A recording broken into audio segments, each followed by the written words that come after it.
जय हिंद प्यारे साथियों।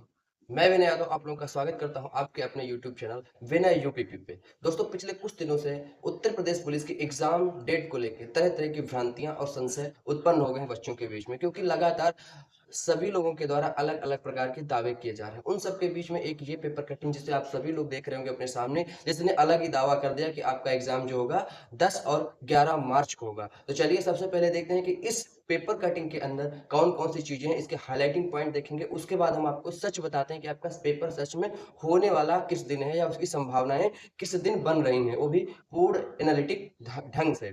तो चलिए देखते हैं सबसे पहले इसमें क्या क्या है। देखिए सबसे पहले इसमें क्या लिखा है कि 50 लाख से अधिक आवेदन, और उसके बाद जो इसका दूसरा हाईलाइटिंग पॉइंट है वो है 2 से 3 पाली में परीक्षा, मतलब आपकी जो परीक्षा है वो 2 से 3 पाली में होगा, ऐसा इस पेपर कटिंग के माध्यम से कहा गया है। और तीसरा जो है 15 लाख से अधिक फीमेल कैंडिडेट। देखिए 15 लाख से अधिक महिलाओं ने आवेदन कर रखा है, इसलिए इनकी जो कट ऑफ है अब पिछली बार की अपेक्षा थोड़ा सा चेंज होने वाली। इसके बारे में अभी वीडियो बनाऊंगा डिटेल में, जो अभी लगभग आपके पास 4:30 बजे के आसपास पब्लिश हो जाएगा, आप लोग देख लीजिएगा, खासकर महिलाएं।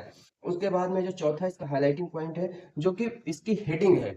हेडिंग क्या है? 10 और 11 मार्च को आपकी परीक्षा होगी, और ये किसके द्वारा कहा गया है? भर्ती बोर्ड के द्वारा कहा गया, जो आप इधर देख रहे हैं पेपर कटिंग में। और उसके बाद क्या है? 83 उम्मीदवार एक सीट के लिए, मतलब एक सीट के लिए 83 उम्मीदवारों में यहाँ पे है कंपटीशन, ऐसा इसमें कहा गया। अब एक दूसरी पेपर कटिंग देखिए, ये आपको सामने दिख रही होगी। इसमें क्या कहा गया है कि 60,000 से अधिक पदों पर, 60,000 पदों पर 50 लाख आवेदन, ऐसा इसमें कहा गया है इस पेपर कटिंग में। तो अब आप लोग समझ लीजिए, जो पहले मैंने आपको पेपर कटिंग दिखाई और ये जो बाद की पेपर कटिंग है, दोनों के अंदर जो मटेरियल लिखा है वो एकदम सेम है। बस चेंज क्या है? वो है इसकी हेडिंग, और कुछ भी चेंज नहीं है। दोस्तों, जो मैंने आपको पहले पेपर कटिंग दिखाई, जो कि इंटरनेट पे दावा किया जा रहा है, यूट्यूब पे दावा किया जा रहा है, और पिछले कुछ दिनों से बच्चे भी कमेंट करके कह रहे थे कि सर पेपर जो है वो होगा अब मार्च में, 10 और 11 मार्च को।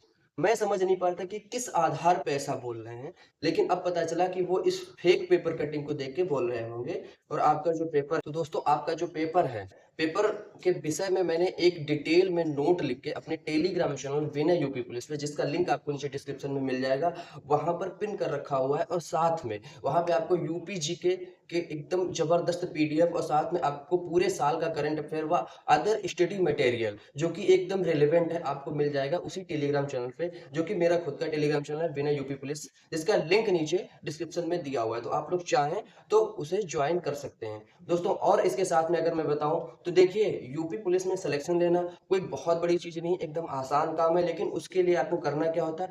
एकदम एक वे में, एक स्ट्रेटेजिक वे में, एक अच्छी रणनीति के साथ तैयारी करना। जैसे अब आपके पास मात्र 25 से 30 दिन बचा हुआ है एग्जाम का, और इन 25 से 30 दिनों में आपको अब जो किताबों का मोह है उसे कम करके प्रैक्टिस सेट पे ज्यादा ध्यान देना चाहिए। और प्रैक्टिस सेट के लिए आप किरण पब्लिकेशन का ये प्रैक्टिस सेट जो आपको सामने दिख रहा है, इसे प्रेफर कर सकते हैं। और साथ में इनकी ये इनकी जो जीके की बुक है, जीके जीएस वन लाइनर, इसे भी प्रेफर कर सकते हैं। देखिए प्रैक्टिस सेट जो है वो आपका स्कोर बढ़ाएगा, तो जीके जीएस जो आपका है ये रैंक बनाएगा। अगर आप लोग चाहें तो इन दोनों बुक्स को प्रेफर कर सकते हैं, आपके लिए बहुत ही ज्यादा महत्वपूर्ण योगदान करेंगी आपके स्कोर को इम्प्रूव करने में दोस्तों। और अगर हम आपकी बात करें एग्जाम की, तो देखिए एग्जाम जो है, मेरा जहां तक मानना है, आपका एग्जाम फरवरी माह में ही होगा, क्योंकि उसके बाद एग्जाम होने के चांसेस कम हो जाएंगे। वो ऐसा क्योंकि देखिए फरवरी के लास्ट तक, मतलब फरवरी खत्म होते होते आपकी आचार संहिता लग जानी है, क्योंकि अप्रैल के दूसरे हफ्ते या पहले हफ्ते में ही पहले चरण का चुनाव होना है लोकसभा का। और लोकसभा चुनाव के लगभग एक माह पहले आचार संहिता लग जाती है, और जब आचार संहिता लग जाएगी तो आचार संहिता के अंतर्गत, या जब भी आचार संहिता लगती तब कोई भी कम्पिटिटिव एग्जाम नहीं होता है। और ये हाल फिलहाल में देखा गया राजस्थान के विधानसभा चुनाव में। राजस्थान विधानसभा चुनाव जब चल रहे थे, जैसे ही आचार संहिता का अनाउंसमेंट हुआ, उसी वक्त आपके जो राजस्थान पुलिस कांस्टेबल का फिजिकल होना था, फिजिकल को रद्द कर दिया गया। जब वहां के चुनाव खत्म हुए, इलेक्शन खत्म हो गए, उसके बाद मुख्यमंत्री बन गए, रिजल्ट घोषित हो गया, उसके बाद दोबारा एक नोट निकाल के फिर वहां का फिजिकल जो था वो करवाया गया। तो दोस्तों इतना क्लियर है कि इन सब के बीच में आपका एग्जाम हो पाना, यानी कि आचार संहिता के बीच में आपका एग्जाम हो पाना बहुत ही मुश्किल है, एकदम रेयर है। तो आप लोग ये मान के चले कि आपका एग्जाम फरवरी माह में ही होगा। और फरवरी में कब होगा? देखिए 18 फरवरी जो है वो बोर्ड की तरफ से प्रस्तावित है, और 18 फरवरी के बाद देखिए बीच में ऐसा कोई दिन नहीं है जो खाली हो, क्योंकि देखिए यूपी बोर्ड के एग्जाम होने वाले हैं। 19 फरवरी एक बचती है जो कि छुट्टी का दिन है, लेकिन उस दिन शिवाजी जयंती है और शिवाजी जयंती यानी कि एक फेस्टिवल है और फेस्टिवल के दिन कोई भी परीक्षा नहीं होती, ऐसा आप सभी लोग जानते हैं। इसलिए फिर वही बचता है एक 25 फरवरी यानी कि संडे का दिन। संडे के दिन एग्जाम आपके हो सकते हैं और संडे को ही होंगे, ऐसा मतलब देखिए 18 फरवरी 11 के बाद सीधे अगर 18 ले रहे हैं तो संडे के बाद संडे ले रहे हैं तो फिर संडे ही लेंगे, क्योंकि और अगर आप लोग अगर ऐसा सोचें कि देखिए बीच में गैप बहुत ज्यादा है 7 दिन का, तो ऐसा हो चुका है बिहार पुलिस में। बिहार पुलिस कांस्टेबल के जो एग्जाम थे वो 7-7 8-8 दिन के गैप पर करवाए गए, तो ये कोई बहुत बड़ी बात नहीं है, गैप मायने नहीं रखता है दोस्तों।